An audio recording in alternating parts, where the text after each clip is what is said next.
A year ago, I introduced Tim Doup as a first-year head coach in the OAC, and here, 365 days later, you're in the upper half of seniority already, Tim, believe it or not, after 1 year. That 1 year was really good, though. 8-2 in this league was really well done last year, Tim. Talk about the Cardinals now in your second year, and Tim is an Otterbein grad, by the way. So here to talk about the Cardinals this year is second-year head coach Tim Doup. Tim? You know, obviously the first thing you need to do is you sit back and reflect a little bit, and obviously I want to thank Tim and Lindsay for doing this. I'm sure it's a lot of work and things they put into this. I'll go through some thank yous real quick. Ed Seguda, our SID, Adam Prescott, who is with us right now, is our assistant SID. Josh Overholser is also here, and Harrison Ralph from Otterbein TV, Andrew Woodley for putting our media guide together. In Columbus we do get some, Channel 4, 6, and 10, and they do a great job promoting, our athletics. Mark Snyder, the Columbus Dispatch, my coaches, and obviously our AD, Dawn Stewart. But, I do want to welcome the 5 new coaches. Like Tim said, within 1 year, things changed very quickly. I went from number 10 to number 5, which was completely unexpected. But, I want to welcome you. I played at Otterbein. I coached there for 9 years before I got my chance, and obviously last year was a good year for us. Obviously we've got a lot of work to do, but for a first year, I can't complain. And I want to welcome you guys into this great OAC, and like everybody said, I think it's the best Division III conference in the country. There's no doubt about it. A little bit about our team. We did get hit with graduation. We had some good leaders. We'll start with the quarterback situation. Last year we had Aaron Kincaid, came in. We were 5-0. And he gets hurt. Ben Sizemore stepped in as a junior, won 3 games for us. He is back. And then we also have Brick Davis, who will be a junior, and he won 1 game for us. So, at the quarterback spot, I feel pretty good. It'll be a good competition. Running back, we rotated 3 tailbacks last year. 2 of them are gone. We have Derek Rudolph back, but we do have Cody Green, who was an all-conference young man 2 years ago and sat out last year due to injury. He is now back, so with Cody coming back, that'll add a little bit to our running back situation. Wide receiver, Stephen Carpenter is back. He was our leading receiver last year. Along with Bryce Frenzel, Connor Lucas, Artie Douglas, Jonathan Vincent, and Kyle Beck. They all started at some point during the season. So wide receiver, I feel pretty good. A good group of guys coming back and our leading receiver. Up front, we have a 10-game starter at center coming back who played as a freshman. Grant Oppenberger, he'll be back. Josh DeBell will be our starting right tackle. He started all the games last year. And then we have a right guard, Lance Langle, who started a couple games for us. So, 3 out of the 5 guys with experience, we feel pretty good there. Defensively, I think, obviously our strong point will probably be our D-line, to be honest. The 2 young men that are here with me right now, Pat Seesholtz and Zack Grieves. Pat was an All-American last year, was a defensive lineman of the year in the conference. Did a wonderful job for us, works hard.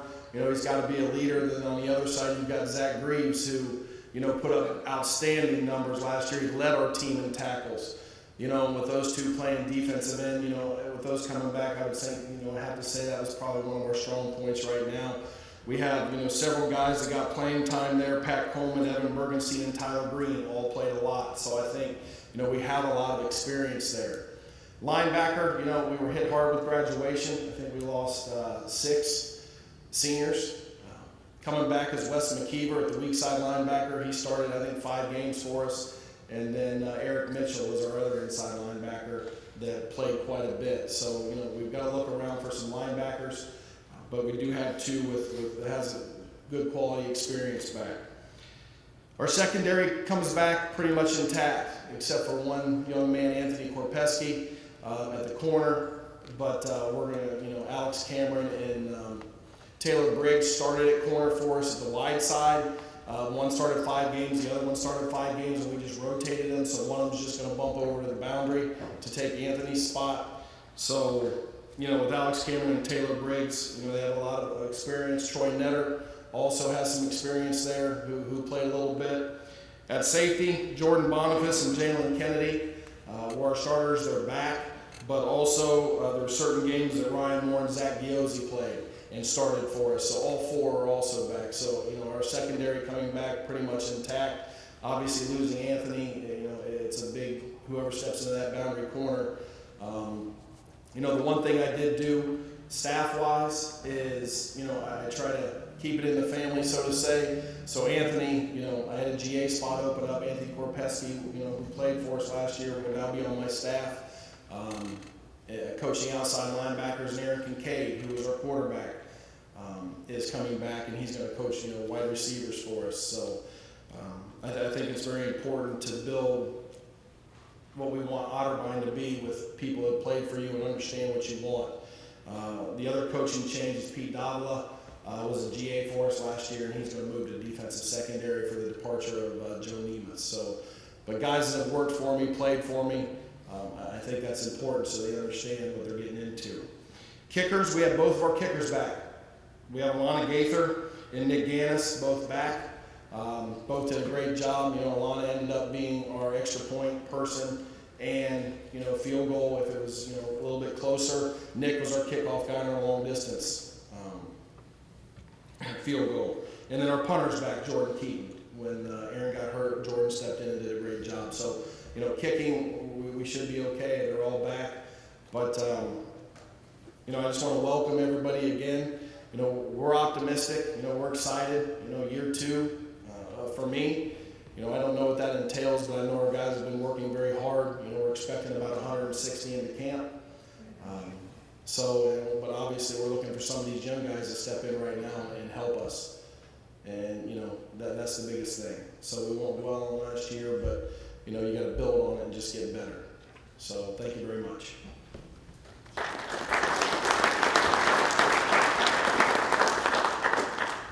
Thanks, Tim. He brought Zack Grieves along with him. Zack is a senior. He's from Huron. He is a defensive end. And Zack, I understand you're going to wear number 5. Is that right? There's a significance to wearing number 5 at Otterbein. That's a very special thing. Why don't you tell us about what that means at Otterbein and what it means for you? I'm not exactly sure how many years back it was, but probably about 5-6 years ago, a player for Otterbein, Josh Worthington, died in a car crash, actually. So ever since then, as like an honor to him, because he was such a dedicated athlete and worked so hard that he was number 5, and they give out number 5 to someone who they feel like shows commitment to the team and leadership and those qualities. So this year, coach asked me if I would take it, and I had 94 for all 3 years I've been here, but without a doubt, it's such an honor, and I can't thank Coach enough for giving me the privilege to wear number 5. And I just want to honor Josh by doing everything I can to be the kind of person he was. Number 5 will be at defensive end, and there's another defensive end at Otterbein who's pretty good, Pat Seesholtz. Pretty good himself, right? Division III All-American. What's it like being on one bookend when you have a player of that caliber on the other? How does that help you, and what's that like for your team? It's amazing to have something like that where you have, on the other side of you have a player who is going to make plays all the time, and you're sitting there and you're like, well, I mean, if I miss a tackle, he's there. If I make a mistake, he's going to be there. But it's a whole D-line as a whole. We have so many guys ready to step in with Pat and Berg and Greedy. It's amazing where if one guy goes down or if one guy is tired, you have guys stepping in all the time. And then, I mean, it honestly takes all the pressure off me when I have a guy like Pat on the other side where he's the one getting double teams hopefully, and I'm just roaming free. Zack, last year, Otterbein was predicted 7th, I believe, at this very meeting, and you guys went out and chalked up an 8-2 record after a 7th place prediction. I'm wondering, did you have a chip on your shoulder because of that? Were you aware of that? Did you have any kind of chip on your shoulder, and what would be the chip this year? I mean, I wouldn't say it was a chip. Obviously, we were disappointed the year before, but it comes down to us sticking to what we believe in. And it wasn't about, rankings don't really matter at the start of the year. Every year is a new year. So you just got to go out and play the best ball you can. We, obviously this year it's different. We came in, we had a great season. Coach changed everything around. We became so much more team-oriented that we got rid of all the individual awards and just stuck to what we believe in, and all that really matters is what the guys in the locker room. We don't really care outside. It comes down to playing our best ball and just sticking together, and that's basically what we want to do. Great job. Zack Grieves, thanks for being here, Zack.